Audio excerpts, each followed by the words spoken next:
Օպերային չեք վստահում։ Օպերային չեք վստահում։ Քաղաքաշինությանը։ Որը սա խնդրեմա։ Քաղաքաշինությունը։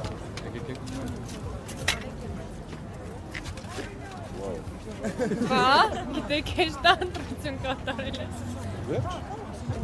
Շատ շնորհակալություն։ Երեխեք մի քիչ եկեք կանգնենք, որ չխանգարենք, էլի մնացածը։ Պարոն Մնացականյան,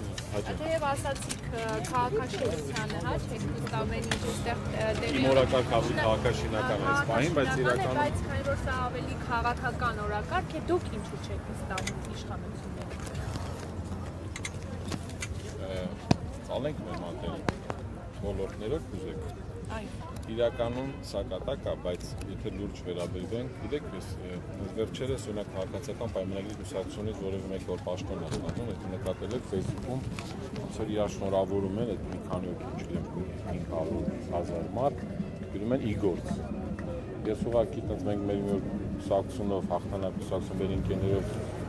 քանուր քննարկում ենք եւ հասկացանք պետք է գրել ոչ թե իգործ, պետք է գրել իձախողում։ Հենց hashtag ենք սարքել, որպես իձախողում, որտեղ չկա որևէ ոլորտ, հատկապես օրինակ վերցնենք Երևանի համար շատ կենսական նշանակություն ունեցող կարևոր, գիտեք, հենց շատ կարևոր, որտեղ այդ վերաբերում է քաղաքի ապագային, որոնք վերաբերում է հետագայում նաև քաղաքի բնականon գործունեություն։ Եկեք վերցնենք տրանսպորտը, որը մենք տեսնում ենք տրանսպորտին ինչքան փոփոխություն է։ Եկեք վերցնենք աղբահանությունը, եկեք վերցնենք օդի աղտոտվածությունը, սոցիալական հարցերը, մշակութային բոլոր հարցերում մեծ ձախողում ամբողջ երկրում։ Եվ օրինակ այսօր մենք տեսանք ավականում, որ շատ թարմ է, ասեմ, որ տեսնում ենք այդ խնդիրները նաև ավականու անդամների մեջ եւ քաղաքապետի, որտեղ այստեղ խնդիրը շատ խորքային է, որտեղ Երևանի ավականու ղեկավարը չպետք է լինի քաղաքապետը։ Մենք անընդհատ փորձում ենք դա ասել, որտեղ դա շահերի բախում է, նույնն է, ոնց որ երկրի վարչապետը լինի նաև ազգային ժողովի նախագահ։ Այստեղ բնականաբար մարդը չի կարա շատ այնց, ասենք եթե ավականու անդամը կարևոր չի որ կուսակցությունից, որ ֆրակցիայից, փորձում է ինչ-որ մի բան ասել, որպես քաղաքապետարանի աշխատակիցը, որտեղ ինչ-որ թերացել է, զլացել է, եւ չգիտեմ, ամբողջություն արել եւ այլն կամ կոռուպցիոն։ Քաղաքապետը փոխանակ դա որը կշտամբի կամ ասենք ասի հետևողական կլինեն կամ ինչ-որ ծառայական քննություն կլինի կամ ներողություն։ Միանգամից փորձում է քաղաքապետարանի աշխատակիցներին պաշտպանել։ Սա շատ մեծ, սա ընդհանրապես օրինակներից այդ խնդիրների բուրգից մեկն է։ Բայց որ ասում չեմ վստահում, տվյալ դեպքում չենք վստահում, որտեղ մենք հիմա նույնը չենք վստահում քաղաքային իշխանություններին, որ ուզում են ինչ-որ կասկածելի գործարքանել, կասկադի վերևը, ասենք թամանյանական կարևոր նախագծի որ ասենք Ջիմ Թորոսյանի, Սարգիս Գուրզադյանի եւ Ասլան Մխիթարյանի հետաքրքիր Երևանի համար ամենակարևոր ճարտարապետական այդ կոթողի մասը, որը կասկադը միացնում է 50-ամյակի հետ եւս մյուս մեր հայրիս համար շատ կարևոր ճարտարապետական եւ այդ անսամբլի, որոշել են ինչ-որ մեկին անհասկանալի ինչ-որ գիշերային մի հատ կասկածելի գործարք են արել առանց ավականու որոշման, առանց քննարկելու մասնագիտական հանձնաժողովներով Երևանի ճարտարապետների հետ, առանց քննարկելու, չգիտեմ, հեղինակների կամ համահեղինակների ժառանգ եւ այլն նման խնդիրներից եւ սա օրինակները գնալով շատ ավելի շատանում են։ Եվ սենց գալիս է չեմ վստահում է։ Որտեղ սենց փոքր մենք տեսնում ենք մի հատ ընդհանուր ունենք մի հատ մեծ նկարագիր, որը տեսնում եք սարսափելի է Երևանի համար եւ Հայաստանի համար։ Ի պատասխան օրինակ ձեր նշածների, ասում եք դուք կյանքում եք նման բաներ տեսել։ 30 տարի դուք ինչ եք տեսել ու ասեց այս ժողովուրդը փափախով քուրդ չի, ամեն ինչ տեսնում է։ Ես ոչ թե քննարկեմ տվյալ ձեր անձի ասածը, այլ ես կասեմ այդ որ 30 տարին ասում եմ։ Իրականում շատ տգեղ խոսույթ է, որտեղ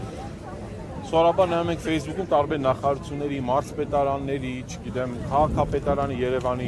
վերջի 30 տարին երբևէ չի եղել։ Առաջի անգամ 20 տարվա։ Այնց են ասում, ոնց որ նայրի գործարան են ստեղծել ժամանակին, հա, լավ է, բայց ոնց որ ատոմական են բացել, օդանավական են ստեղծել, ոնց որ չգիտեմ, Պարի պետականն են հիմնադրել կամ օպերայի բալետ։ Այդ մարդիկ այդ ժամանակ այդ մարդիկ, երբ որ այդ երկիրը ստեղծել են, այդ պողոտաներն են բացել, այդ գործարանները հարյուրավոր, չգիտեմ, մշակութային օջախները, համոզված եմ երբեք որևէ թերթում, որ դուք բացեք արխիվը նայեք, տենց մեծամիտ խոսույթ երբևէ չի եղել։ Հասկանում եք, ոչ մեկ չի ասեք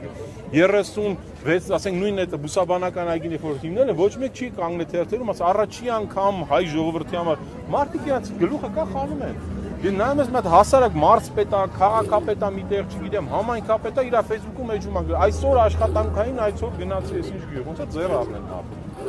Մարզպետը իր գործով գնացել է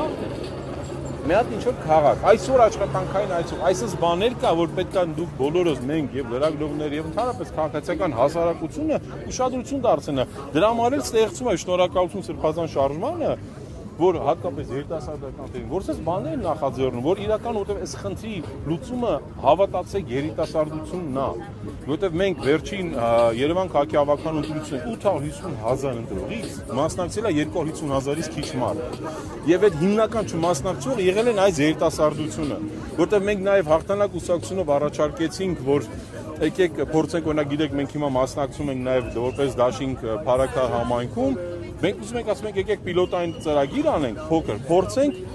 ընտրությունների օրը քվեարկություն անենք էլեկտրոնային։ Այդ դա հենց նա է, որ երեխաները սկսեն, կներեք երեխաներ, երիտասարդները սկսեն մասնակցել ընտրությունների, որովհետև բոլոր ունեն սմարթֆոններ, չէ՞։ Բայց այդ մարդիկ չեն գնում, մենք գնում ենք ընտրությունների ֆլայերը տալիս ենք երիտասարդները միանգամից հետ էին կանգնում, ասում են չէին ուզում ֆլայեր վերցնել, որտեղ իրանք քաղաքականություն ասոցացնում են ինչ-որ վատ, բացական կամ նաև ասեմ կեղտոտ խաղերի հետ։ Այդ պետք է երիտասարդները չտա անել իհարկե։ Որ իրենք վերջին 30 տարիներն են անընդհատ քննարկում, վերջին քանի որ դուք նաև եղել եք քաղաքային իշխանության մաս, կենտրոնի քաղաքապետի պաշտոններ զբաղեցրեք, ձեր կառավարման տարիներին կոռուպցիան ինչքանով էր այսպես ասած ահռնանում, հա, որովհետև վերջին շրջանում ամիս չկա, որ քաղաքապետարանում, քաղաքապետարաններում ձերբակալություններ չլինի կաշառքի գործով մասնավորապես։ Իհարկե սարսափելի բան է, ես ասեմ, օրինակ նախ այդ մեկ տարի, որ ես աշխատել եմ կենտրոն վարչական շրջանում, երբևէ նման սկանալի որևէ պատմություն չի եղել, բայց դրա հետ մեկտեղ անգամ մի հատ անօրինական կոֆե ապարատ չի եղել, կարելի ասել Երևան քաղաքում, հատկապես կենտրոնում, գիտեք, կենտրոնի այդ առումով միշտ ամենադժվարն է, որովհետև կենտրոնն է, туриզմը եւ այլն շարժը շատ է։ Բայց այդտեղ շատ ավելի նաև գալիս է խորքային խնդիր, հատկապես կոռուպցիա առումով։ Դա նախ նա է, որ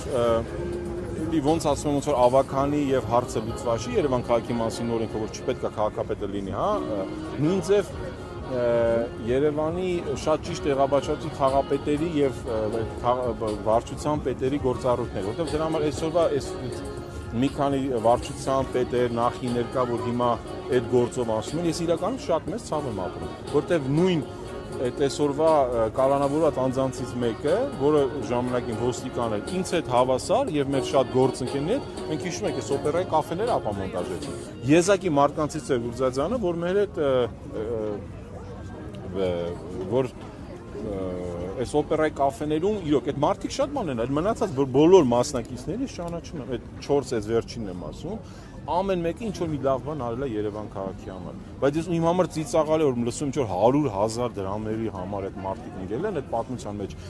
Դրա դեպքում պետք է իհարկե եթե այդպես բան ապացուցվի, շատ վատ է, շատ ամոթ է մեզ բոլորից։ Բայց այդ մարդիկ էլ քաղաքի համար բան են արել։ Բայց եկեք հասկանանք խնդիրը ո՞րն է։ Մենք լսում ենք միտեղից մարդիկ ասում են, կարդում ենք լուրերով միլիոններ են վերցնում շինթույլտվությունների կամ այդ ավարտական ակտերի համար, իսկ այդ տղեկը որ այդքան առավոտից իրգուն արել են, հա, գնացել են ինչ-որ 100,000 դրամի համար ընկել են պատմությունների մեջ, իհարկե վատ է, իհարկե պետք է արմատախիլ անել, չի կարելի ընդհանրապես արդարացնել որևէ բան, բայց ես վերում եմ ընդհանրապես մի օրինակ, որ Երևանը եւ նման հատկապես Երևանը մայրաքաղաքն է, սխալ է կառավարվում։ Այս ամենակարևոր հարցը, մենք պետք է խորքային ենք, որ ինչի մասնակցային կառավարումը ընդհանրապես Երևանում չկա, այսինքն դու որոշում ես, որ մի քաղաք ընդհանրապես որ անցել է այդպես ցածր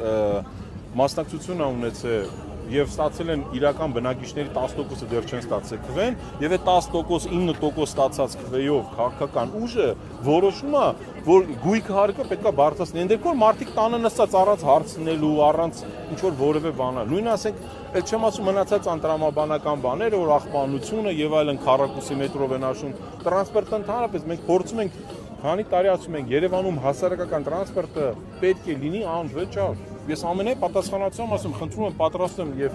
քաղաքացիական պայմանագործությունից կլինեն մասնագետներ գնանք դեպատի, խնդրում եմ կազմակերպեք, բացատրեմ որտեղ է հնարավոր այդ փողերը։ Երևանը ունի քնած փողեր, որ երբևէ որևէ մեկին ընդհանրապես չի հետաքրքրում։ Մենակ անպայման ուզում են գույք հարկը բարձրացնել, չեմ ասում այդ անգրագետ եւ վիրավորական այդ բառապաշարը որ կենտրոնի բնակիչը ծախի գնա, հասկանում ինքան դեպիլություն է կներեք բառիս համար եւ ներողություն կոպիտ է հնչում բառը եւ որպես դիագնոզ, բայց պատկերացնում եք Երևան քաղաքի կենտրոնում որևէ մարդիկ, ասենք որևէ ընտանիք, որը ստացել է Ժառանգելա բնակարանը, ասենք իրանց ծնողներից, որը գտնվում է Բաղրամյանի հարակից որևէ փողոցում, Անտառայինում կլինի, չգիտեմ, Կիլիկիայում կարալնի, Այգեստանի կողմերը, որը ունի, ասենք, մինչև 500-ից 1000 մետր հող։ Այդ մարդիկ հիմա տալու են տարին 1 միլիոն դրամ, տարին 1 միլիոն դրամ, մարդկանց, այդ մարդիկ ապրում են թոշակով։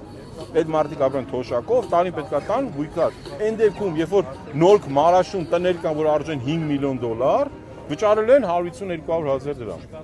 Հասկանում եք, մարդկանց տունը այդքան շարժի, ոնց չի կարա քաղաքապետարան ագրեսիվ ձևով առանց մասնակցային կառավարման անել նման եւ այն դեպքում որ քաղաքական ուժ ունի ընդհանրեն 9%, այն այդ 9%-ն է սարս տեսանք այդ որ մանկապարտեզներով են հավաքվում, ինչ լեգիտիմություն ունեն։ Քանի որ ձեր ուժը նաև մասնակցում է փառաքարումը դրությունային հաղթանակ դաշինքնա, ինչպես կգնահատեք ձեր տեխնացուի շանսերը եւ ընդհանրապես մթնոլորտը ինչպես Ես ասեմ, շատ բարձր, դուք գիտեք, որ Վալուզա Գրիգորյանը դեռ երկար ժամանակ տարբեր ընկերություններին մոտ համարը 50% միշտ հավաքել է, ուղղակի ինչ որ տարբեր խարդավանքների եւ ոնց որ եղավ Վանաձորում, ոնց որ եղավ Ալավերդիում, ոնց որ եղավ մնացած բոլոր տեղերը։ Գիտեք, ուղղակի չանցավ։ Եվ ես կարծում եմ, որ արդեն այսօրվա քաղաքական թիմը, իշխանության թիմը լրիվ սպառել է իր, ասենք, չեմ ասում, եթե Եվրոպա, Ամերիկա բան այդ ճակերտավոր արժեքները դեռ ժողովրդավարության բաստիոնները դեռ գործում են, բնականաբար կարձագանք են հեսան տան։ Որ Վալուզան ինքը սիրված եւ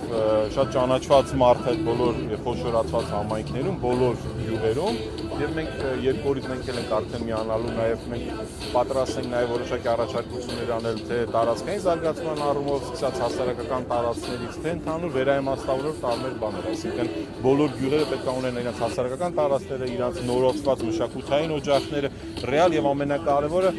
իրանք փառաքար մեզ հետաքրքիր անչով, որովհետեւ Գիտեք, քանի որ ես որպես նաև քաղաքային պլանավոր պատասխանեմ, եթե ասված մի արասը, բայց եթե այդ օրը գայց մենք տեսնենք ինչքան լարված աշխարհը, Երևանը մի օր Հայաստանը մտի պատերազմի մեջ, Երևանը մենք կարողանալ ենք նաև առաջնային պաշտպանել մոտակա, ասենք ոնց որ մոտակա քաղաքներով, գյուղերը վերջ չեն պատրաստում որևէ մեկին պատերազմի, բայց մենք պետք է պատրաստենք։ Ես շատ ուրախանում եմ, որ Վալուզա Գրիգորյանի նման հասիվով եւ սրտացավ եւ համայնքի համար սրտացավ մարդը ղեկավարի փառաքար խոշորացված համայնքում։ Եվ մենք հույսեր ունենք եւ նաեւ ես հաջողություն եմ ցանկանում բոլոր մեր ընդդիմադիր տեխնացուներին Գյումրիում, որտեղ Գյումրին եւ փառաքար ընտրությունները շատ բեկումնային են լինելու, կարծում եմ Հայաստանի համար եւ Հայաստանի ապագայի մոտ ապագայի համար։ Շնորհակալ։